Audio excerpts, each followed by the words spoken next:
Ask questions.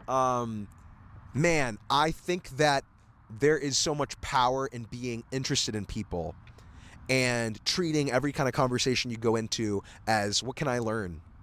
What can I learn? People love to talk about themselves. I don't know if you've tapped into this meta, but you talk to anyone, you compliment them, you say, oh, like, I like your shirt with the bear on it. Where'd you get that? And they'll be like, oh, man, bro, like, I, like, picked this up. Like, my grandma got this for me, man. She's a G. It just opens up a door. You asking a question opens up a door. It opens up an avenue to go down with someone and relate to somebody. Because a lot of us, like, don't do that. I've talked to a lot of people. Talked to a reference? Absolutely. But I've talked to a lot of people who just, like, oh, yeah. Oh, for real? Yeah. Oh, really? Yeah. No, it's interesting.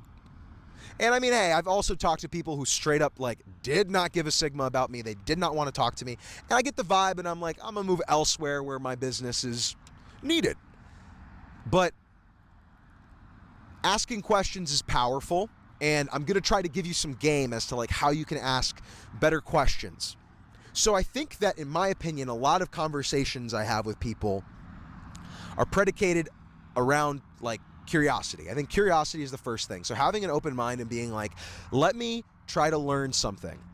What can you learn about people? Literally everything. A very easy thing is learning where they come from, what their upbringing was like where are they from? I would do this a lot in college, and I do this a lot even here, like, you know, in Austin, meeting people. I'm just very curious about different places in the world, what they're like. I had a best friend that played soccer in Colombia. He was trying to make it pro for a year, and he lived in Colombia, in Bogota. And he told me about that, and that was, like, the coolest thing to me. I have other friends who, like, grew up in Macon, Georgia, which is, like, I hear it's the Paris of the South. If you want a beautiful vacation, you go to Macon, Georgia. I've heard that. I don't know if it's true. Let me know if that's true.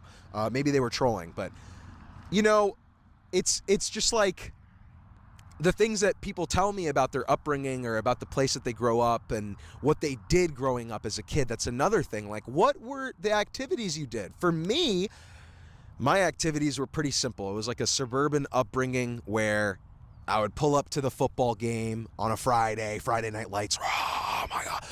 We would throw chalk during kickoff, and then everyone would forget about the football game and just, like, try to flirt with each other. And it was great. It was awesome. I loved it. Hello. But there were also, like, you know, times in my childhood growing up where me and my friends would go to the Aragon Ballroom to go